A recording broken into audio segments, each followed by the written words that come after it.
Cancer ബാധിച്ച എത്രയോ ആൾക്കാർ അസുഖമില്ലാണ്ടിരിക്കുന്നുണ്ട്. ആർക്കും ഭക്ഷണം കഴിക്കാതിരുന്നുകൊണ്ട് അസുഖം വന്നിട്ടില്ല. അസുഖം വരുന്നതും വയ്യായിക വരുന്നതും ഒക്കെ ഭക്ഷണം കൂടുമ്പോഴാണ്. ഇടത്തോട്ട് തിരിഞ്ഞ് കിടക്കണം എന്നാണ്.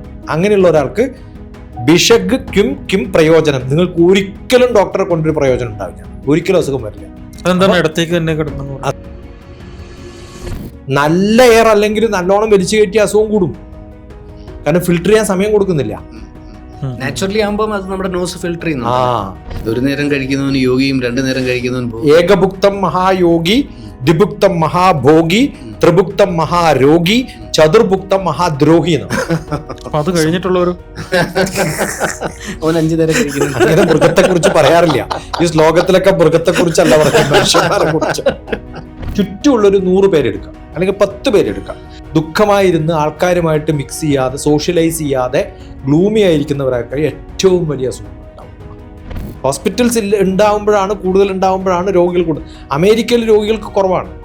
കാരണം എന്താ വെച്ചാൽ അവിടെ ഒരു പല്ലുവേദന വന്നാൽ അപ്പോയിന്റ്മെന്റ് കിട്ടണമെങ്കിൽ 1 മാസം വേണം. അപ്പൊ എന്ത് പറ്റും? ഡോക്ടർ TPS നമസ്കാരം. This video is powered by Vsat group of institutions. ഞാൻ പണ്ട് ആശുപത്രിയിൽ എഴുതി വെച്ചിരിക്കുന്നത് കണ്ടിട്ടുണ്ട്. രോഗം ദുഃഖമല്ല, ദുഃഖം രോഗമാണ്. രോഗവും അസുഖവും തമ്മിൽ എന്താണ് വ്യത്യാസം? രോഗം ശരീരത്തിനാണ്, അസുഖം മനസ്സിനാണ്. എല്ലാ രോഗങ്ങളും മനസ്സിനെ ബാധിക്കില്ലേ? വേണമെന്നില്ല. ഇല്ല. സുഖം, ദുഃഖം 2 വാക്കുകളുണ്ട്. ദുഃഖം വ്യത്യാസമാണ്, അസുഖം വ്യത്യാസമാണ്. ദുഃഖിതനായിരിക്കാൻ അസുഖത്തിന്റെ കാര്യമൊന്നുമില്ല. നമ്മൾ സാധാരണ അസുഖം എന്ന് പറയുന്നത് ശരീരത്തിന്റെ രോഗത്തെയാണ് അസുഖം എന്ന് പറയുന്നത്. അതുകൊണ്ടാണ് ഞാൻ അങ്ങനെ പറഞ്ഞത്. ഘം എന്ന വാക്കിന്റെ അർത്ഥം എന്താണെന്നറിയോ? ആകാശം എന്നാണ്. ഞാനൊരു ഘം സയന്റിസ്റ്റാണ്, സ്പേസ് സയന്റിസ്റ്റാണ്. അത് സംസ്കൃതമാണോ അതോ? സംസ്കൃതമാണ്. ഘം സയന്റിസ്റ്റ് ആണ് ഞാൻ. ഘം എന്ന് പറഞ്ഞാൽ ആകാശം. ആകാശം സ്പേസ് ആണ്. സ്പേസ് സയന്റിസ്റ്റ് തന്നെയാണ് ആകാശത്തെ കുറിച്ച് പഠിക്കുന്നത്. ആകാശത്തിന്റെ, നമ്മുടെ ഉള്ളിലിരിക്കുന്ന ആകാശമാണ് നമ്മുടെ മനസ്സ്. അപ്പൊ അതിൽ ചേർക്കുമ്പോൾ നന്മ വരുമ്പോ സുഖവും, തിന്മ വരുമ്പോ ദുഃഖവും. ആദി വ്യാധി രൂപേണ ജായതേ എന്നാണ് ആയുർവേദത്തിന്റെ ആദ്യത്തെ ഭാഗം തന്നെ പറയുന്നത്. ആദി വ്യാധി രൂപേണ ജായതേ. എൻ്റെ ഉള്ളിലുള്ള ആദിയാണ്, വിഷമാണ് എന്തായിട്ട് മാറുക? വ്യാധിയായിട്ട് മാറുന്നു. വ്യാധി അസുഖമാണ്. തലവേദന ഉണ്ടാവാൻ എന്തൊക്കെ കാരണങ്ങളുണ്ട്? അല്ല, ഞാനിപ്പോൾ ഡോക്ടർ TPS ഇതിൻ്റെ ഇടയിൽ പറഞ്ഞ ഒരു കാര്യം ഇങ്ങനെ പെട്ടെന്ന് തലയിൽ കയറിയിട്ട്, അതായത് അസുഖമായി ഇരിക്കാൻ രോഗത്തിന്റെ ആവശ്യമില്ല എന്നുള്ളത്. സുഖമില്ല. എന്താ സുഖമില്ലാണ്ട്? അവൻ പൊളിറ്റിക്സിലാണ്, ഞാൻ വിചാരിച്ച ആൾ തോറ്റു. ഒരു സുഖമില്ല. അതുകൊണ്ട് ഭരണം ശരിയില്ല, എനിക്കൊരു സുഖമില്ല ഉണ്ടായിക്കൂടെ? കാലാവസ്ഥ തീരെ ശരിയില്ല, ഇന്നൊരു മൂഡില്ല. എന്താ കാരണം?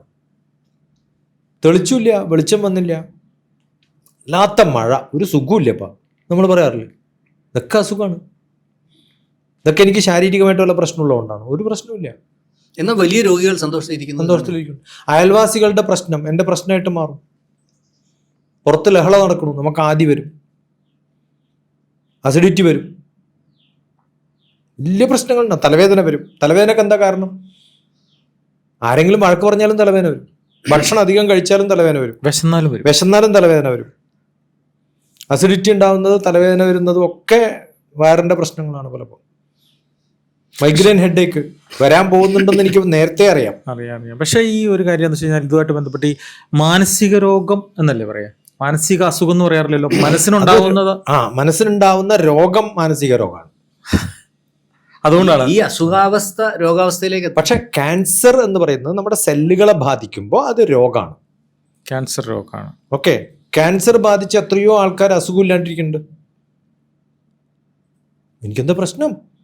അസുഖം എന്ന് പറഞ്ഞാൽ സുഖമില്ലായ്മയാണ്. ഏതെങ്കിലും ഒരു രോഗം. മാനസികമായിട്ട് എനിക്ക് പ്രശ്നമൊന്നുമില്ല. എനിക്ക് നല്ല നടുവേദനയുണ്ട്, പക്ഷെ എനിക്കൊരു പ്രശ്നമില്ല. എൻ്റെ എല്ലാ കാര്യങ്ങളും ഞാൻ ചെയ്യണ്ടേ. എനിക്ക് അസുഖമായിട്ട് തോന്നിയിട്ടേ ഇല്ല. അത് കാലിന് നല്ല വേദനയുണ്ട്, പക്ഷെ എനിക്ക് അസുഖമായിട്ട് തോന്നിയിട്ടേ ഇല്ല. അത് അങ്ങനെ ഇരുന്നൂടെ? ഈ അവസ്ഥയെ നമുക്ക് മാനസികമായിട്ട് എങ്ങനെ തിരിച്ചറിയാം? അങ്ങനെ ഉണ്ടാക്കിയെടുക്കുന്നതാണ്. അതിനെന്താ ചെയ്യേണ്ടത്? ഞാൻ ചോദിക്കട്ടെ, ഏതെങ്കിലും നമ്മുടെ പ്രൈം മിനിസ്റ്റർക്ക് ജലദോഷമാണ്, തൊണ്ടവേദനയാണെന്ന് പറഞ്ഞിട്ട് ലീവ് എടുക്കാറുണ്ടാവും? പനി പിടിക്കാറുണ്ട്. പനി പിടിക്കാറില്ല, കാരണം സമയമില്ല പനി പിടിക്കാൻ. നടുവേദനയാണെന്ന് പറഞ്ഞിട്ട് ഏതെങ്കിലും അമ്മ വെറുതെ ഇരിക്കുമ്പോൾ ആ അമ്മയുടെ കുട്ടി വീഴുകയാണെങ്കിൽ നടുവേദനയാണ്, ആ കുട്ടി വീണോട്ടെ എന്ന് ഏതെങ്കിലും അമ്മ വിചാരിക്കുമോ? ഒരിക്കലുമില്ല. നടുവേദന മറക്കും, കുട്ടി വീഴുമ്പോൾ ഓടിയെടുക്കും. എപ്പോഴാണ് നടുവേദന വരണത്? വേറെ പണിയൊന്നും ഇല്ലാത്തപ്പോ. നടുവേദന എടുക്കുന്ന ആൾക്കാരൊക്കെ നമ്മൾ അത് രോഗമായി മാറി സഹിക്കാൻ പറ്റാത്ത സമയത്ത് നടുവേദന ഉണ്ടെങ്കിൽ, നടു വല്ലാതെ നമ്മൾ മടക്കാണ്ടിരിക്കണമെങ്കിൽ ബെൽറ്റ് ഉപയോഗിക്കാം. You take precautions. I'm not saying അത് വേണ്ടാന്നല്ല ഞാൻ പറയണത്. അത് നാലാളോട് പറഞ്ഞിട്ട് വല്ല കാര്യമുണ്ടോ? അല്ല, നമ്മുടെ സാധാരണ കേരളത്തിന്റെ ഒരു, പ്രത്യേകിച്ച് നമ്മുടെ ആൾക്കാരുടെ ഒരു കുഴപ്പം എന്താ വെച്ചാൽ തീരെ വയ്യാന്ന് എല്ലാവരോടും പറഞ്ഞിരിക്കും. ഇത് പറഞ്ഞുകൊണ്ട് എന്താ ഗുണം? അല്ല, ഇത് പറയുന്നത് തന്നെ വയ്യായ്മയിലേക്കുള്ള യാത്രയാണ്. അത് നമ്മൾ റിപ്പീറ്റ് ചെയ്യുമ്പോൾ what you repeat is what you will become. എനിക്കൊരു കുഴപ്പമില്ല എന്ന് 10 ആളോട് പറഞ്ഞാലോ, കുഴപ്പമുണ്ടെങ്കിലും നാളെ പറയാണ്ടിരിക്കുന്ന ഒരു സ്വഭാവമുള്ള ഒരാൾ, അവർ വളരെ ഹാപ്പി ആയിരിക്കും. ഹാപ്പിനെസ് ആണ്. നിങ്ങൾ ചുറ്റുമുള്ളൊരു 100 പേരെടുക്കുക, അല്ലെങ്കിൽ 10 പേരെടുക്കുക. നിങ്ങളുടെ ബന്ധുക്കളെ ഒന്ന് അനലൈസ് ചെയ്യാം. ദുഃഖമായിരുന്ന് ആൾക്കാരുമായിട്ട് മിക്സ് ചെയ്യാതെ, സോഷ്യലൈസ് ചെയ്യാതെ ഗ്ലൂമി ആയിരിക്കുന്നവരായിരിക്കും ഏറ്റവും വലിയ അസുഖങ്ങൾ ഉണ്ടാവും.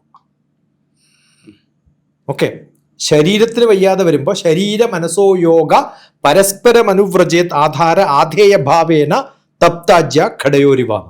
ശരീരവും മനസ്സും ബന്ധപ്പെട്ടിരിക്കണം. തീരെ വയ്യാ വയ്യാ വയ്യ എന്ന് പറഞ്ഞുകൊണ്ടിരുന്നു കഴിഞ്ഞാൽ വയ്യാണ്ടാവും ശരീരവും.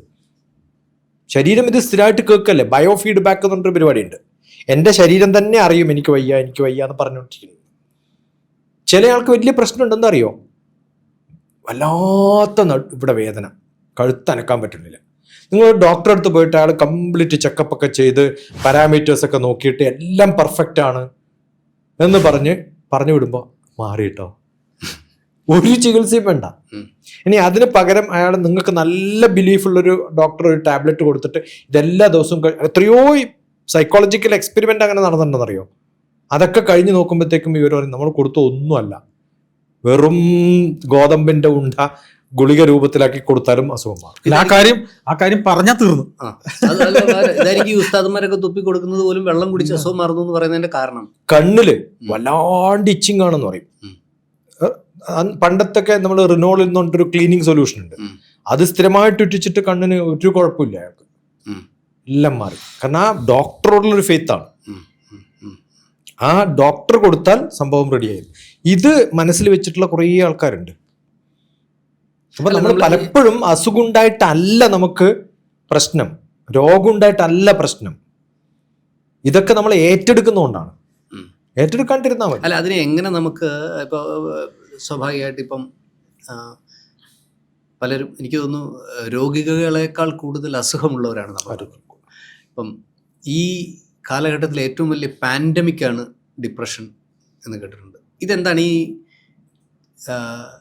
നമ്മൾ സ്ക്രീനുകളുടെ എണ്ണം കൂടി, നമ്മളുടെ പ്രതീക്ഷകൾ കൂടി, നമ്മളുടെ കാഴ്ചപ്പാടുകൾ മാറി, നമ്മളുടെ പ്രതീക്ഷയും റിയാലിറ്റി നമ്മളുടെ ഗ്യാപ്പ് കൂടിയത് കൊണ്ടാണോ ഇത്രത്തോളം ഡിപ്രഷൻ വരികയും അസുഖമുള്ളവരുടെ എണ്ണം കൂടുകയും? നമ്മളിപ്പോ പറഞ്ഞല്ലോ രോഗികളുടെ എണ്ണം കൂടിയെന്ന്. കോവിഡ് കാലത്ത് ഹോസ്പിറ്റലുകൾക്കൊന്നും തിരക്കുണ്ടല്ല. രോഗികളുടെ എണ്ണം കൂടിയെന്ന് അറിയത്തില്ല, അസുഖമുള്ളവരുടെ എണ്ണം. അല്ല, ഞാൻ പറഞ്ഞത് ആ കാലത്ത് ഹോസ്പിറ്റലിലൊന്നും വേറെ അസുഖമുള്ള ഒരാളും പോയില്ലല്ലോ. അപ്പൊ ഇത്രയും രോഗികൾ ഇല്ല എന്ന് മനസ്സിലായി. ഓപ്പറേഷൻസ് വരെ എത്ര മാറ്റി വെച്ചു. അപ്പൊ ഒരു കുഴപ്പമില്ല. ഇത് ഉണ്ടെന്നുള്ളത് നമുക്ക് ഫെസിലിറ്റി കൂടുന്നു. നമ്മുടെ രാമരാജ്യത്തിന്റെ കൺസെപ്റ്റ് പ്രകാരം, ഗ്രാമരാജ്യങ്ങളുടെ കൺസെപ്റ്റ് പ്രകാരം, മഹാത്മാഗാന്ധിയുടെ കൺസെപ്റ്റ് പ്രകാരം, തുക്കടാജി മഹാരാജ് ഗാന്ധിജിയെ പഠിപ്പിച്ച കാലം മുതൽ ഈ രാമരാജ്യം പഠിപ്പിച്ച തുക്കടാജി മഹാരാജാണ്. ഈ മഹാരാഷ്ട്രയില് ഉള്ള ഒരു ചെറിയൊരു സ്ഥലമാണ് തുക്കടാജി മഹാരാജിന്റെ സ്ഥലം. അവിടുത്തെ മഹാരാജാവായിരുന്നു? അല്ലല്ല, മഹാരാജന്റെ പേരാണ്. ചെറിയൊരു ഗ്രാമത്തിൽ, ആ ഒരു ആശ്രമത്തിൽ പോയി താമസിച്ചപ്പോഴാണ് ഒരു ഗ്രാമത്തിന്റെ കൺസെപ്റ്റ് അയാൾ പഠിച്ചത്. ഞാനും പോയി താമസിച്ചിട്ടുണ്ട്. കൈ കഴുകാൻ സോപ്പില്ല, മണ്ണുകൊണ്ടാണ് കഴുകുക. പണ്ട് മണ്ണുകൊണ്ടാണ് കഴുകിയിരുന്നത്. പാത്രം കഴുകുന്ന പോലും മണ്ണുകൊണ്ടായിരുന്നു, കരിയൊക്കെ ഉപയോഗിക്കുന്നു. പിന്നെയാണ് വിമ്മക്ക വന്നത്. ഇപ്പോഴും ആ നാട്ടിൽ അങ്ങനെയാണ്. അല്ല, ചാരം ഉപയോഗിക്കാറുണ്ട്. അങ്ങനെ ട്രഡീഷണൽ ആയിട്ട് ഉപയോഗിക്കുന്ന ഇപ്പോഴും ഉള്ള ഒരു ഗ്രാമമാണ് തുക്കടാജി മഹാരാജിന്റെ. ഓക്കെ, ആ കൺസെപ്റ്റ് എന്ന് പറയുന്നത് നമുക്ക് ഉണ്ടാവരുത് എന്നാണ്. ഹോസ്പിറ്റൽസ് ഉണ്ടാവുമ്പോഴാണ്, കൂടുതൽ ഉണ്ടാവുമ്പോഴാണ് രോഗികൾ കൂടുതൽ. അമേരിക്കയിൽ രോഗികൾക്ക് കുറവാണ്. കാരണം എന്താ വെച്ചാൽ അവിടെ ഒരു പല്ലുവേദന വന്നാൽ അപ്പോയിന്റ്മെന്റ് കിട്ടണമെങ്കിൽ 1 മാസം വേണം. അപ്പൊ എന്ത് പറ്റും? ജെന്യൂൻ ആണെങ്കിൽ മാത്രമേ ജെന്യൂൻ ആണെങ്കിലേ പോവുള്ളൂ. ഇവിടെ അങ്ങനെയല്ല, പോയി കഴിഞ്ഞാൽ ഉറപ്പായിട്ടുമുള്ള സ്കാനിങ് ഒക്കെ നടത്തും. ഇപ്പൊ എന്നെ കംപ്ലീറ്റ് ഒരു ബോഡി സ്കാൻ നടത്തിയ ഇഷ്ടംപോലെ മരുന്നുകൾ എനിക്ക് പ്രിസ്ക്രൈബ് ചെയ്തു തരും. പക്ഷെ കാണാൻ പോകുമ്പോഴേ ഉള്ളൂ കുഴപ്പം. എന്റെ വീട്ടിൽ കുറെ ദന്തിസ്റ്റുകളുണ്ട്. അങ്ങനെ പല്ല് നോക്കരുതേ, നോക്കിയാൽ എന്തെങ്കിലും പ്രശ്നം കാണും. അതല്ലെങ്കിൽ ഇതുവരെ ദന്തിസ്റ്റിനെ കാണേണ്ട ആവശ്യം വന്നില്ല എനിക്ക്.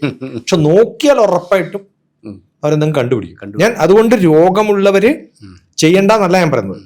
ആ തോന്നലുകളിൽ നിന്ന് മാറ്റുണ്ടായാൽ തന്നെ കുറേ രക്ഷപ്പെടാൻ പറ്റും. പക്ഷെ വളരെ ഇപ്പം ഷുഗർ ഉണ്ടാവാം, ബ്ലഡ് പ്രഷർ ഉണ്ടാവാം, ക്യാൻസർ ഉണ്ടാവാം, ശരീരത്തിന് വല്ലാതെ ഉപദ്രവിക്കുന്ന ക്രോണിക് ഡിസീസസ് ഉണ്ടാവാം, അക്യൂട്ട് ഡിസീസസ് ഉണ്ടാവാം. ഇതല്ലാതെ സൂപ്പർഫിഷ്യൽ ആയിട്ടുള്ള പല അസുഖങ്ങൾക്കും കാരണം നമ്മുടെ ദിനചര്യകൾ തന്നെയാണ്.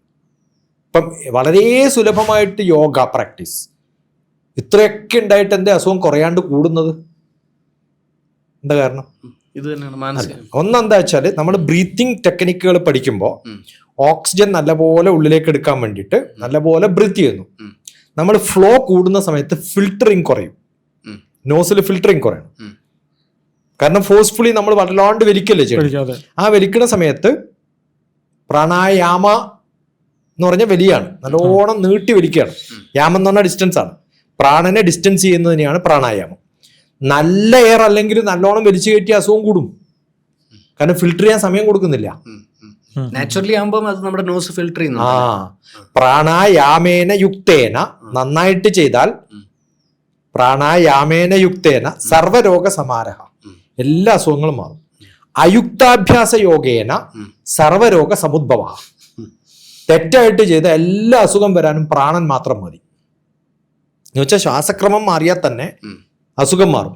ഒരു വിവരമില്ലാത്ത ആള് എവിടെയോ ഒരു സർട്ടിഫിക്കറ്റ് ചെയ്ത് 1 മാസം കഴിയുമ്പോൾ യോഗ ആചാര്യനായിട്ട് കുറേ പേരെ ബ്രീത്തിങ് പഠിപ്പിക്കും മാസീവായിട്ട്.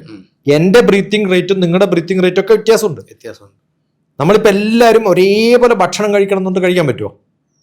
എനിക്ക് കഴിക്കാൻ പറ്റുന്ന ക്വാണ്ടിറ്റിയും എൻ്റെ ടേസ്റ്റും വ്യത്യാസമുണ്ട്. അതുപോലെ നമ്മുടെ എയർ കണ്ടന്റുകളും വെള്ളം കുടിക്കുന്നതും ഒക്കെ വ്യത്യാസമുണ്ട്. അപ്പോൾ നമ്മുടെ വായു, ജലം, വെള്ളം ഇൻടേക്ക് നല്ല പോലെ വേണോ, എത്ര വേണം കൃത്യമായിട്ട് അറിയണം. മൂന്നാമത്തേത് ഭക്ഷണം. നമ്മൾ എത്ര കഴിക്കണം എന്നുള്ളതിനനുസരിച്ചിട്ടാണ് നമ്മുടെ ശരീരത്തിൻ്റെ ആരോഗ്യം. ആർക്കും ഭക്ഷണം കഴിക്കാതിരുന്നുകൊണ്ട് അസുഖം വന്നിട്ടില്ല. അസുഖം വരുന്നതും വൈയായിക വരുന്നതും ഒക്കെ ഭക്ഷണം കൂടുമ്പോഴാണ്. ഓക്കെ, മിതം ഭുക്ത്വ, കുറച്ച് മാത്രം കഴിക്കുക. ശതം ജപ്ത്വ, നല്ലപോലെ ജപിക്കുക എന്ന് പറഞ്ഞാൽ കുറേ സംസാരിക്കാൻ കഴിവുള്ള ബ്രീത്തിങ് ടെക്നിക്കാണത്. സംസാരിക്കുന്ന സമയത്ത് നമ്മൾ ബ്രത്ത് കൺട്രോൾ ആവും. പദശതം ശനൈ, പതുക്കെ പതുക്കെ നടക്കുക, ഫാസ്റ്റായിട്ടല്ല, പതുക്കെ നടക്കാവൂ. പട്ടി നടക്കുന്നത് പതുക്കെയാണ്, ഓടുമ്പോഴേ സ്പീഡായിട്ട് ഓടുള്ളൂ. എല്ലാവരും ഓടേണ്ട കാര്യമില്ല. ഈ വയ്യാത്തവരൊക്കെ ഓടും. ഓടി ഓടി ഓടി അവസാനം അവന്റെ ഇതുവരെ ഓടാത്ത ആളാണ് 40 വയസ്സ് വരുമ്പോൾ ഡോക്ടർ പറഞ്ഞു ഓടാറില്ല, എന്നാൽ ഓടിക്കോ ഇന്ന് മുതലെന്ന്. അവനെവിടെയെങ്കിലും വീണ് കിടക്കണ്ടാവുന്നതാണ്. അതിവ്യായാമമായിട്ട് മാറും. ഹഠയോഗ പ്രദീപ് പറയുന്നത് അതിവ്യായാമ മതക്കാസോ ജ്വര ഛർദിശ്ച ജായതേ ഹൃദയാദ്യുപരോധശ്ചാന്ന്. അതിവ്യായാമം ചെയ്താൽ എന്ന് വെച്ചാൽ നിങ്ങൾക്ക് പറ്റാത്ത പണി നിങ്ങൾ ചെയ്താൽ, എനിക്ക് പറ്റാത്ത പണി അതിവ്യായാമമാണ്. അത് എത്രത്തോളം അധികം ചെയ്യുന്നുണ്ടോ എന്ത് പറ്റും? ജ്വരം, ഛർദി, പനിയും ഛർദിച്ചോ അസുഖങ്ങളൊക്കെ വരും. ബ്രീത്തിങ് പ്രോബ്ലം വരും, ടെമ്പറേച്ചർ കൂടും, ഹൃദയാദ്യുപരോധ, ഹാർട്ട് അറ്റാക്ക് പോലും വരുന്നതാണ്. അപ്പം എനിക്ക് പറ്റാത്ത പണി ഞാൻ ചെയ്യരുത്. എനിക്ക് പറ്റുന്നതേ ഞാൻ ചെയ്യാവൂ. പറ്റാത്ത പണിക്ക് നമ്മൾ പോവരുത്. അങ്ങനെ കൃത്യമായിട്ട് ചെയ്താൽ മിതം ഭുക്ത്വ ശതം ജപ്ത്വ പദശതം ശനൈ വാമഭാഗേ ശയനസ്യ ഭിഷഗ് കിം കിം പ്രയോജനം. ഇടത്തോട്ട് തിരിഞ്ഞു കിടക്കണം എന്നാണ്. അങ്ങനെയുള്ള ഒരാൾക്ക് ഭിഷഗ് കിം കിം പ്രയോജനം. നിങ്ങൾക്ക് ഒരിക്കലും ഡോക്ടറെ കൊണ്ടൊരു പ്രയോജനം ഉണ്ടാവില്ല, ഒരിക്കലും അസുഖം വരില്ല. അതെന്താണ് ഇടത്തേക്ക് തന്നെ കിടക്കണം? നമ്മുടെ ഏറ്റവും നല്ല ഡൈജസ്റ്റീവ് സിസ്റ്റവും നമ്മുടെ പിന്നെ ലങ്സും ഹാർട്ടും ഒക്കെ നോക്കിയിട്ട് വളരെ ബാലൻസ്ഡ് ആയിട്ടുള്ള, നിങ്ങൾ തന്നെ പരിശീലിച്ച് നോക്കുക ഏത് ഭാഗത്തോട്ട് തിരിഞ്ഞു കിടക്കുമ്പോഴാണ് നിങ്ങൾക്ക് പീസ്ഫുൾ ആവുക. ഭക്ഷണം കഴിച്ചിട്ട് ഫുൾ ഡൈജഷൻ തീരാതെ കിടക്കുകയാണെങ്കിൽ, ഗട്ട്സ് വളരെ കാലിയല്ലാത്തൊരു സമയത്ത് കിടക്കുകയാണെങ്കിൽ അതായിരിക്കും കംഫർട്ടബിൾ. ഏറ്റവും ദുഃഖം വരുമ്പോൾ കിടക്കേണ്ടത് കമിഞ്ഞു കിടക്കലാണ്. കമന്ന് എല്ലാ കുട്ടികളും ദുഃഖം വന്നിട്ടും വിഷമം വന്നിട്ടും കരച്ചിൽ വരുമ്പോഴും ശ്വാസം മുട്ട് വരുമ്പോഴും ഒക്കെ അമ്മമാര് മടിയിൽ എങ്ങനെ കിടത്തുക? കമുത്തി കടത്തിയിട്ട് പുറത്ത് 2 കൊട്ട് കൊട്ടിയാൽ എല്ലാ മക്കളും ഉറങ്ങും. ഓക്കെ. നമുക്ക് ഏറ്റവും ദുഃഖം വരുമ്പോൾ എവിടെയെങ്കിലും വീണ് കിടക്കുകയാണെങ്കിൽ നമ്മൾ എങ്ങനെ കിടക്കുക? 2 കൈയും മുകളിൽ വെച്ചിട്ട് തല ഇങ്ങനെ കുത്തി വെച്ചിട്ട് ബെഡിൽ കിടക്കുക ചെയ്യാം. എല്ലാവരും ദുഃഖം വരുമ്പോൾ അങ്ങനെ ചെയ്യാം അല്ലേ? ഡോക്ടർ TPS മെഡിറ്റേഷൻ യൂട്യൂബിൽ നോക്കൂ. ഞാൻ മെഡിറ്റേഷൻ എന്ന് പറഞ്ഞ പേരിട്ടേ ഉള്ളൂ. ഞാൻ വിശ്വസിക്കുന്നില്ല മെഡിറ്റേഷൻ ആണെന്ന്. ബ്രീത്തിങ് ടെക്നിക്ക് മാത്രം പഠിപ്പിക്കാൻ വേണ്ടി ഞാൻ ഇട്ടൊരു വീഡിയോ ആണ്. അത് കമിന്ന് കിടന്നിട്ട് എങ്ങനെ ശ്വസിക്കണം എന്ന് പഠിപ്പിക്കുകയാണ്. അങ്ങനെ കമിന്ന് കിടക്കുമ്പോൾ നമ്മുടെ ബെല്ലി പുറത്തേക്കും അകത്തേക്കും വരുന്നത് നമുക്ക് ഫീൽ ചെയ്യാൻ പറ്റും. That means you are knowing your breath. Knowing your breath is called pranayama. എൻ്റെ ക്രമം എല്ലാവരും ഒരേപോലെ അല്ല. എൻ്റെ ക്രമം ഞാൻ അറിയുമ്പോൾ തന്നെ അറിയാതെ അതിനെ ഡിസ്റ്റൻസ് ചെയ്ത് കൊണ്ടുവരും. അങ്ങനെ സ്വാഭാവികമായിട്ട് എൻ്റെ ശ്വാസത്തിന് ഒരു ക്രമം വരുമ്പോഴാണ് പ്രാണായാമം എന്ന് പറയുന്നത്. അത് ഞാൻ എനിക്ക് വേണ്ടി പ്രാക്ടീസ് ചെയ്യേണ്ടതാണ്. അല്ലാതെ ഒരാൾ ഇരുന്നിട്ട് നിങ്ങൾ ഇങ്ങനെ ചെയ്യണമെന്ന് പറയുന്നതല്ല. അത് പ്രഷർ കുക്കറിൽ നമ്മൾ പ്രഷർ അടിക്കുന്ന പോലെയാവും. ചുപ്തുകൊണ്ട് പുറത്തേക്ക് പോകും വേറെ. അതുകൊണ്ട് കാര്യമില്ല. അപ്പം നമുക്ക് ഹിതമായിട്ടുള്ള ജീവിതചര്യ നമ്മൾ ഉണ്ടാക്കിയെടുക്കാം. അത് ഭക്ഷണത്തിലായാലും ശ്വാസക്രമത്തിലായാലും നമ്മുടെ ജീവിതചര്യകളിൽ അതാണ് യമ നിയമ. യമ എന്ന് പറഞ്ഞാൽ നോൺ വയലന്റ്. അത് മാനസികമായിട്ട് വയലൻസ് ഇല്ലാണ്ടിരിക്കുക. വരട്ടുന്ന പ്രശ്നങ്ങൾ അപ്പം ആലോചിക്കാം. അത്രേ ഉള്ളൂ. നല്ല ട്രാഫിക് ജാം ഉണ്ടാവും എന്ന് വിചാരിച്ചിട്ട് ഓടിക്കാണ്ടിരിക്കുന്ന എത്രയോ ആൾക്കാരുണ്ട് അല്ലേ? വാഹനം എടുക്കാതിരിക്കുന്ന എത്രയോ പേരുണ്ട്. എന്നിട്ട് നേരെ പോകുന്ന സമയത്ത് ട്രാഫിക് ഒന്നും ഇല്ലെങ്കിലും അവന് ടെൻഷനാണ്. എടാ ഇന്ന് ബന്ധാണോ? അടുത്ത ടെൻഷനായി. അപ്പൊ ട്രാഫിക് ഉണ്ടായാലും ടെൻഷൻ, ട്രാഫിക് ഇല്ലെങ്കിലും ടെൻഷൻ അല്ലേ? അപ്പൊ യമ എന്ന് പറഞ്ഞാൽ നോൺ വയലന്റ്, ഒരിക്കലും വയലൻസ് ഇല്ല. നിയമം എന്ന് പറഞ്ഞാൽ സെൽഫ് വയലൻസ് എന്ന് പറഞ്ഞാൽ അവനവന്റെ ഉള്ളിലുള്ള തോന്നലിനെയാണ് വയലൻസ്, പെരുമാറ്റമാണ്. ആരാണ് ഏറ്റവും നോൺ വയലന്റ് ആയിട്ട് പ്രാക്ടീസ് ചെയ്തിട്ടുള്ള അഷ്ടാംഗ യോഗത്തിൽ ഒരു സ്റ്റെപ്പിലെത്തിയിട്ട് ലോകപ്രസിദ്ധനായിട്ടുള്ള ഇന്ത്യക്കാരനാരാന്നറിയോ? മഹാത്മാഗാന്ധി. നോൺ വയലൻസിന്റെ അംബാസഡർ അല്ലേ? യമ എന്ന് പറഞ്ഞാൽ നോൺ വയലൻസ് ആണ്. 8 അഷ്ടാംഗത്തിൽ യമ നിയമ ആസന പ്രാണായാമ പ്രത്യാഹാര ധാരണ ധ്യാന സമാധിയില് യമ എന്ന 1ാമത്തെ സ്റ്റെപ്പിൽ മാത്രം കൃത്യമായിട്ട് പോയതുകൊണ്ട് ലോകപ്രസിദ്ധനായിട്ടുള്ള ഇന്ത്യക്കാരനാണ് മഹാത്മാഗാന്ധി. ആലോചിച്ച് നോക്കപ്പം ഈ സമാധിയിലെത്തിയിട്ട് ആരും ഇതുവരെ പ്രസിദ്ധമായിട്ടില്ല, അത്ര പ്രസിദ്ധമായിട്ടില്ല ആരും. അപ്പം ഒന്ന് പ്രാക്ടീസ് ചെയ്താലും സ്റ്റേബിൾ ആവും അവിടെ. നിയമം എന്ന് പറഞ്ഞാൽ സെൽഫ് ഡിസിപ്ലിൻ. ആരെങ്കിലും പറഞ്ഞ് ഇമ്പോസ് ചെയ്യുമ്പോഴാണ് നമുക്ക് പറ്റാണ്ടിരിക്കുക. ഞാൻ എൻ്റെ ജീവിതത്തിൽ ഒരു ഡിസിപ്ലിൻ ഉണ്ടാക്കിയിട്ടുണ്ട്, അത് പ്രാക്ടീസ് ചെയ്യാം. നമ്മൾ പലപ്പോഴും ഭക്ഷണം കഴിക്കുന്നത് നമുക്ക് വേണ്ടിയിട്ടല്ല, ബാക്കിയുള്ളവർക്ക് വേണ്ടിയിട്ടാണ്. നല്ല പോലെ ഭക്ഷണം കഴിച്ചിട്ട് നമ്മൾ വീട്ടിൽ പോയി, ഇപ്പം ഭാര്യ ദോശയൊക്കെ ഉണ്ടാക്കി വെച്ചിട്ടുണ്ട്, കഴിക്കാൻ പറയുമ്പം ഞാനൊന്നും കഴിച്ചിട്ടില്ല എന്ന് വെച്ചാൽ അവിടെ സന്തോഷിപ്പിക്കാതെ പറയണത്. എന്താ കാരണം? കഴിച്ചിട്ടാ വന്നെന്ന് പറഞ്ഞാൽ അവരെന്ത് പറയും? പിന്നെ ഇത് ആർക്ക് വേണ്ടിയിട്ടാണ് ഉണ്ടാക്കിയെന്ന് പറയും, പറയോ ഇല്ലയോ? അപ്പോൾ പ്രശ്നമാവും. അതിനേക്കാളും ഭേദം കഴിക്കലാണ്. നമ്മൾ പലപ്പോഴും നമ്മൾ ഏതെങ്കിലും വീട്ടിൽ പോയി കഴിഞ്ഞാൽ പറയും ചായ കുടിക്കാണ്ട് പോരുത് കേട്ടോ. എന്നാ ശരി, ഞാൻ പോണില്ല എന്ന് പറയാറുണ്ട്. എനിക്ക് ചായ വേണ്ടെന്നേ അല്ലേ പറയാറില്ല. അങ്ങനെ വളരെ കാഷ്വൽ ആണെങ്കിലും നിർബന്ധ ബുദ്ധിയിലും നമ്മൾ ബാക്കിയുള്ളവരുടെ ഭക്ഷണത്തിൽ ഇൻഫ്ലുവൻസ് ചെയ്യുന്ന ആൾക്കാരാണ്. അത് പാടില്ല. വേണോ? വേണമെങ്കിൽ എടുക്കാം, അല്ലെങ്കിൽ വേണ്ട. വേണ്ടാന്ന് പറഞ്ഞാൽ വലിയ പ്രശ്നം. അവിടെ ഭക്ഷണം വേണ്ടാന്ന് പറയുന്നത് വലിയൊരു പാതകം പോലെയാണ്. അപ്പൊ വേറെ കൊണ്ടുവെക്കും. അത് ആക്സെപ്റ്റ് ചെയ്യണ്ടേ നമ്മൾ? അതും കൊണ്ടുവെക്കുന്നത് എന്താണ്? എവിടെയോ ആരോ എണ്ണയിലൊക്കെ ഉണ്ടാക്കി വറുത്തിട്ടുള്ള സാധനം. ഇതൊന്നും നമുക്ക് ആവശ്യമില്ല. നമ്മൾ ട്രെയിനിൽ യാത്ര ചെയ്യുമ്പോൾ എത്രയോ ടൈം പാസ് ഈറ്റിംഗ്. അവന് ടൈം പാസ് ഇല്ല എനിക്ക്. ഞാൻ വളരെ സീരിയസ് ആയിട്ട് സമയത്ത് ഉപയോഗിക്കുന്ന ഒരാളാണ്. എന്തിനാ ടൈം പാസ് ഈറ്റിംഗ്? ഒരു നേരം കഴിക്കുന്നവന് യോഗിയും 2 നേരം കഴിക്കുന്നവൻ ഏകഭുക്തം മഹായോഗി, ദ്വിഭുക്തം മഹാഭോഗി, ത്രിഭുക്തം മഹാരോഗി, ചതുർഭുക്തം മഹാദ്രോഹി. അത് കഴിഞ്ഞിട്ടുള്ളവരും അവൻ 5 നേരം കഴിക്കുന്നു. അങ്ങനെ മൃഗത്തെ കുറിച്ച് പറയാറില്ല. ഈ ശ്ലോകത്തിലൊക്കെ മൃഗത്തെ കുറിച്ചല്ല പറയുന്നത്, മനുഷ്യന്മാരെ കുറിച്ച്. എല്ലാ മൃഗങ്ങളും അവര് റീപ്രൊഡ്യൂസ് ചെയ്യുന്ന സമയത്ത് പോലും ആ ജീവിക്കുന്ന കാട്ടിൽ ആവശ്യത്തിന് ഭക്ഷണം ഉണ്ടെങ്കിൽ മാത്രമേ അത് റീപ്രൊഡ്യൂസ് ചെയ്യുള്ളൂ. മനുഷ്യനോ? ഒരു ഗതിയില്ലാത്തവനും 12 കുട്ടികളുണ്ട്, എന്നിട്ട് തണ്ടാൻ തുടങ്ങും. ആലോചിച്ച് നോക്ക, ആരോടാ പറഞ്ഞത്? മൃഗങ്ങൾക്ക് പോലും ആ ബോധം ഉണ്ടെന്നുള്ളതാണ്. അതുകൊണ്ടാണ് എക്കോസിസ്റ്റം വളരെ ബാലൻസ്ഡ് ആയിട്ട് പോണത്. ഫോറസ്റ്റുകളുടെയൊക്കെ എക്കോസിസ്റ്റം ബാലൻസ്ഡ് ആണ്. അത് ഇല്ലാണ്ടാക്കുന്ന മനുഷ്യന്മാരാണ്. അപ്പൊ പലപ്പോഴും മനുഷ്യന്റെ ബോധം എന്ന് പറയുന്നത് യമ നിയമ ആസന. ആസനം എന്ന് പറഞ്ഞാൽ സുഖാസനം എന്നാണ്. ഏതാണോ നിങ്ങൾക്ക് സുഖം. തലകുത്തി നിൽക്കാനൊന്നും ഒരു പതഞ്ജലിയും പറഞ്ഞിട്ടില്ല.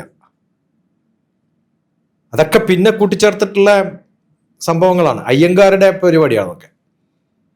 ജിംനാസ്റ്റിക്സിന്റെ കേമനായിട്ടുള്ള അയ്യങ്കാരുടെ പിന്നെ റിലേറ്റീവും അയ്യങ്കാരും കൂടി ഫ്രണ്ട്സിനെ ആസ്വദിപ്പിക്കാൻ വേണ്ടി മൈസൂർ പാലസിൽ തുടങ്ങിയിട്ടുള്ള ജിംനാസ്റ്റിക്സ് ആണ് പല ഇന്ന് പഠിപ്പിക്കുന്ന യോഗാചാര്യന്മാരുടെയും യോഗ. യമ നിയമ ആസന പ്രാണായാമ പ്രത്യാഹാര ഇന്ദ്രിയങ്ങളെയൊക്കെ നമുക്ക് കൺട്രോൾ ചെയ്യാൻ അനാവശ്യമായിട്ടുള്ള ശ്രദ്ധകളൊന്നും ഇല്ലാതെ പ്രത്യാഹാര ധാരണ ധ്യാന സമാധി, എൻ്റെ ശ്രദ്ധ ഫുൾ ആവശ്യത്തിലേക്ക് കോൺസെൻട്രേറ്റ് ചെയ്യാൻ പറ്റുന്ന എൻ്റെ കഴിവ്. അതില്ലായ്മയാണ് എല്ലാ പ്രശ്നങ്ങൾക്കും കാരണം. എൻ്റെ ശ്രദ്ധ എവിടെയാണ്? അന്യന്റെ കാര്യത്തിൽ. എൻ്റെ ശ്രദ്ധ അനാവശ്യമായിട്ടുള്ള പ്രശ്നങ്ങളിലാണ്. ഇപ്പം നമ്മൾ നല്ല പോലെ 200% ബിസിയാന്ന് വിചാരിക്കും, നടുവേദന ഉണ്ടാവില്ല, തലവേദന ഉണ്ടാവില്ല. അതുകൊണ്ടാണ് ഞാൻ പറഞ്ഞ വേറെ പണിയൊന്നും ഇല്ലാത്തതുകൊണ്ടാണ്.